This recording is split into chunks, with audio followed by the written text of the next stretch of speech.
तो हमारे पास टॉपिक है लोअर यूरिनरी ट्रैक कार्सिनोमा। ठीक है, मतलब कि लोअर यूरिनरी ट्रैक जो भी है उसके कैंसर से इसमें हम पढ़ेंगे।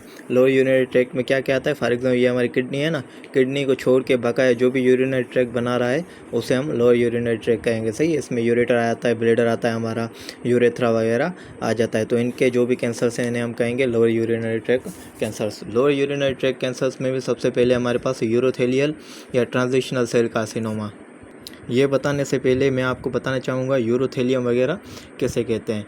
ठीक है, जैसे आपको पता है कि जो हमारा रेस्पिरेटरी ट्रैक है वो लाइंड होता है हमारा सिलिएटेड कॉलमनर एपिथेलियम से। जैसे हमारी स्किन जो लाइंड है स्ट्रेटिफाइड स्क्वेमस एपिथेलियम से, इसी तरह हमें जो ये यूरिनरी ट्रैक है ना, लो यूरिनरी ट्रैक, ये लाइंड होता है यूरोथेलियम से। ठीक है, जैसे डिफरेंट ऑर्गन्स डिफरेंट जो है एपिथेलियम से लाइंड है, उसी तरीके से जो हमारी ये लोअर यूरिनरी ट्रैक है जिसमें यूरेटर, ब्लैडर, यूरेथ्रा वगैरह ये लाइंड होते हैं यूरोथेलियम से। ठीक है, यूरोथेलियम को हम ट्रांजिशनल एपिथेलियम भी कहते हैं। ठीक है, तो यूरोथेलियम क्या है कि ट्रांजिशनल एपिथेलियम है that lines the urinary track. उसमें क्या आता है, रिनल पेल्विस आता है, यूरेटर, ब्लैडर और यूरेथ्रा आ जाते हैं। ठीक है, ये यहाँ से रिनल पेल्विस जो स्टार्ट होता है ना वो भी ऐसे यूरोथेलियम से लाइंड है।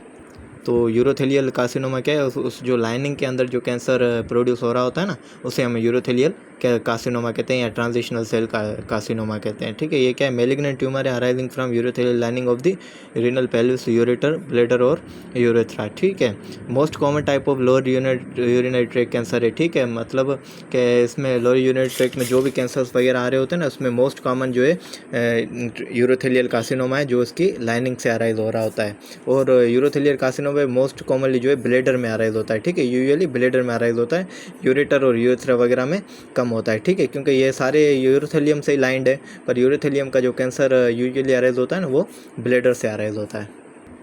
तो वही है most common type of lower urinary track cancer usually arise in the bladder. अब मेजर रिस्क फैक्टर क्या है कि भाई हमारे लोअर यूरिनरी ट्रैक के अंदर कैंसर हो जाए उसका major risk factor cigarette smoke है। ठीक है, मेजर यही है, सिगरेट जो स्मोकर्स होते हैं उनमें जो है ब्लैडर वगैरह का कैंसर का रिस्क बढ़ जाता है। इसके अलावा भी रिस्क फैक्टर्स है। ठीक है, जिसमें जो आपको याद रखना ज़रूरी है, नेफ्थैलेमीन है, ठीक है, एजोडाइज है, लॉन्ग टर्म साइक्लोफॉस्फेमाइड यूज़ है या फेनासेटिन यूज़ है। ये ठीक है, ये कुछ ड्रग्स हैं और एडिशनल रिस्क फैक्टर्स हैं जो आपको यूरोथेलियल कार्सिनोमा में याद रखने ज़रूरी है। ठीक है, generally seen in older adults, ठीक है, presents with painless haematuria. For example अगर आपको कोई केस दिया जाए उसमें किसी की जो एज अबव 60 है या अबव 55 वगैरह ऐसे कुछ दी हुई है और आपको कहा गया है कि उसको हेमेट्यूरिया हो रहा है पर फ्लैंक पेन वगैरह कुछ नहीं है, बस पेनलेस हेमेट्यूरिया है, आपका जो है खदशा ऐसे यूरोथेलियल कार्सिनोमा की तरफ जाना चाहिए। अब यूरोथेलियल कार्सिनोमा दो तरीक़ों से हो सकता है। ठीक है, arise by two distinct pathways. ठीक है, या तो एक फ्लैट तरीके से भी आ सकता है या पेपिलरी तरीके से भी जो यूरोथेलियल का कार्सिनोमा आ सकता है। फ्लैट में कैसे, ठीक है, high grade flat tumour that invades. ठीक है, मतलब ये फॉर एग्जांपल यहाँ पे ये थोड़ी यूरोथेलियम की लाइनिंग है ना, इसी में जो हाई ग्रेड ट्यूमर स्टार्ट होता है और फिर से वो अंदर इन्वेट करके चला जाता है। ठीक है, associated with early P53 mutation. सही है, P53 अर्ली म्यूटेशन के साथ ये एसोसिएटेड है। इसी तरीके से ये जो है पेपिलरी तरीके से भी ये जो यूरोथेलियल कार्सिनोमा आ सकता है। पेपिलरी तरीके से कैसे कहा है कि develops as a low grade papillary tumour. For example कि ये हमारा ब्लैडर है ना, इसके अंदर लो ग्रेड पेपिला बनते हैं, फिर के जो आगे प्रोग्रेस होके हाई ग्रेड कैंसर में चेंज हो जाते हैं। सही है, वही है कि develops as a low grade papillary tumour that progress to high grade papillary tumour and then invades. ठीक है, not associated with early P53 mutation. Flat जो है वो अर्ली P53 म्यूटेशन के साथ इन्वॉल्व है, इसलिए जो है वो जल्दी जो है इन्वेट भी कर जाता है और हाई ग्रेड होता है।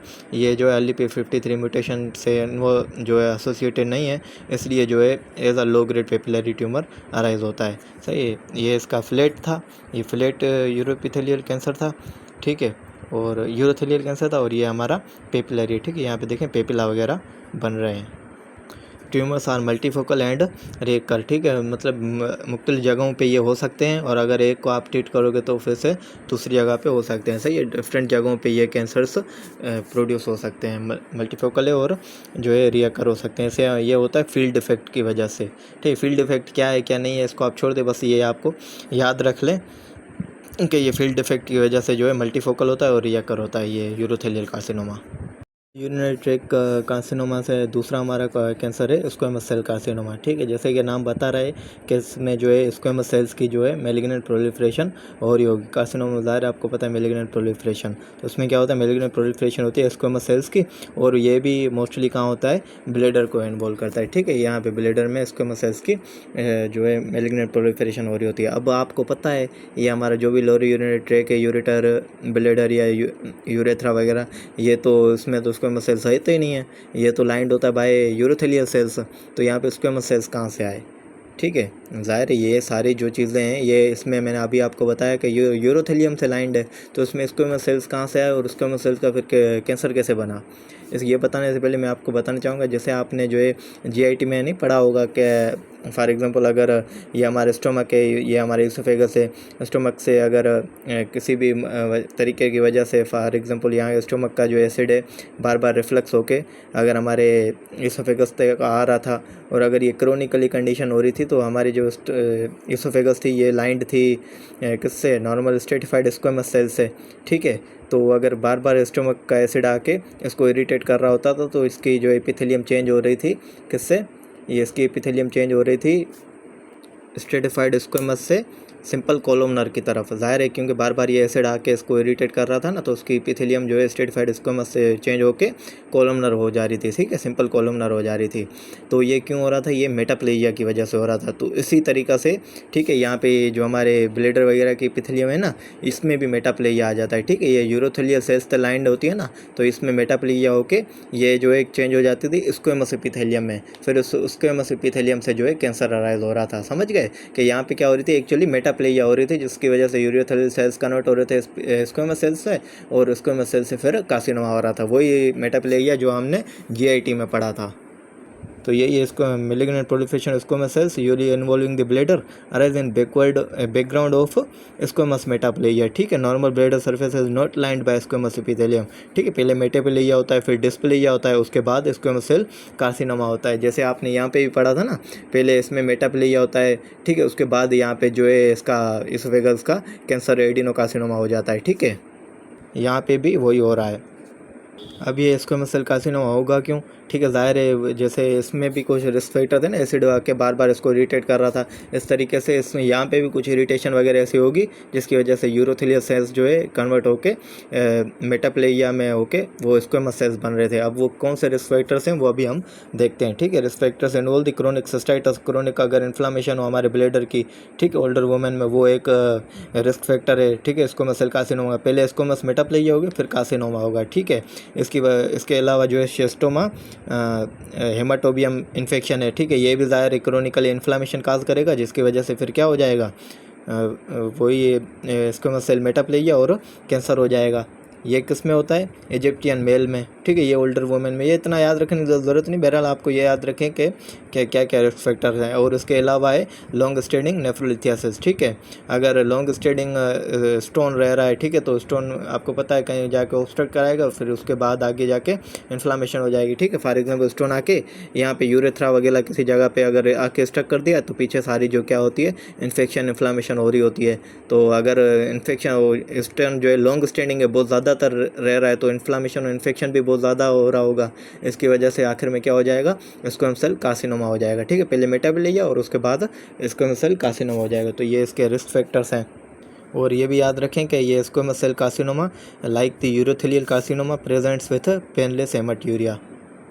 हमारे पास है एडिनो कार्सिनोमा। एडिनो का मतलब है ग्लैंड्स और कार्सिनोमा का मतलब है कैंसर। तो ये क्या है, malignant proliferation of the glands है। ठीक है, ग्लैंड्स का कैंसर है, इसे हम एडिनो कार्सिनोमा कहते हैं। और ये भी कॉमनली किसको इन्वॉल्व करता है, ब्लेडर को। अब आपको वही सेम बात है जैसे स्क्वेमस सेल कार्सिनोमा में थी कि हमारे जो ब्लेडर वगैरह ये तो यूरोथेलियल सेल्स से लाइंड है, यहाँ पे कोई भी ग्लैंडुलर एपिथेलियम वगैरह है नहीं, तो फिर यहाँ पे जो है ग्लैंडुलर कार्सिनोमा कैसे प्रोड्यूस होगा, तो वो अब हम देखते हैं। सही है, तो इसका जो है arise from usually arise from urachal remnant.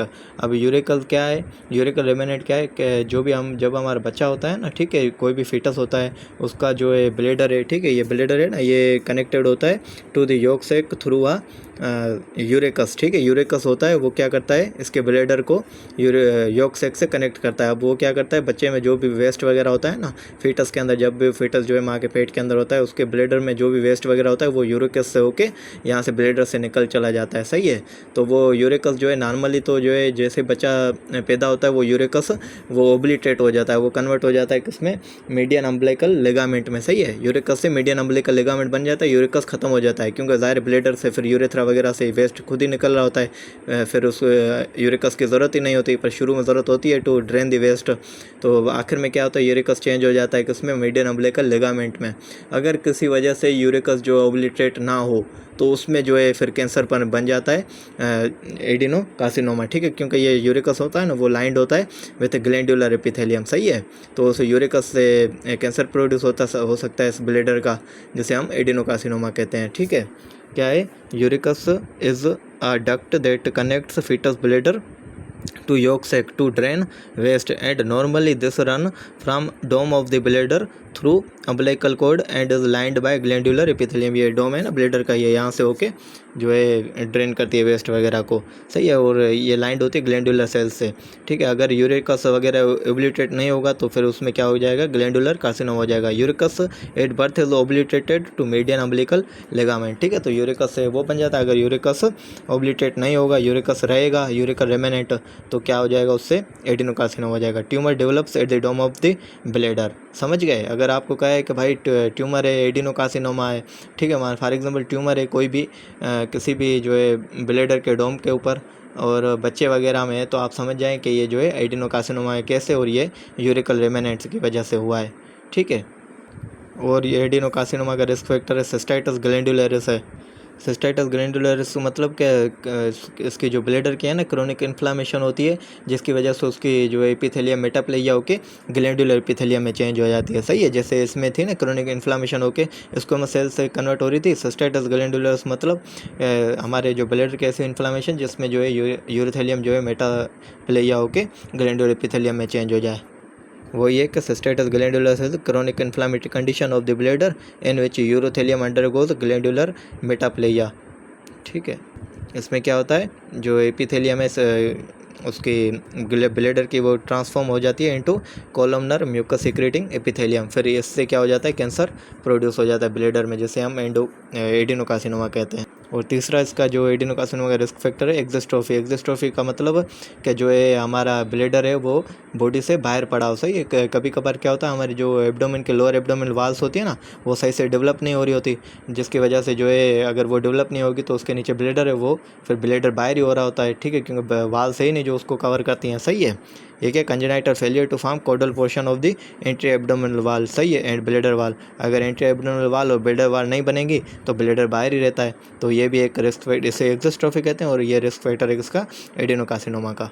तो यहाँ पे हमारे लोअर यूरिनरी ट्रैक्ट के कैंसर्स जो भी हैं वो सारे ख़त्म हो जाते हैं, और इसके अलावा कुछ 2-3 टॉपिक्स रहते हैं जो आपको एफए में कवर करने हैं, ठीक है। एक तो ये था रीनल ऑन्कोसाइटोमा, ये आप पढ़ लेना, ठीक है। बाकी ये 2-3 टॉपिक्स हैं, ये अभी हम पढ़ेंगे, ठीक है। हाइड्रोनेफ्रोज है, यूरिनरी इनकॉन्टिनेंस है, और रीनोवास्कुलर डिजीज़ है, ये अभी हम पढ़ते हैं।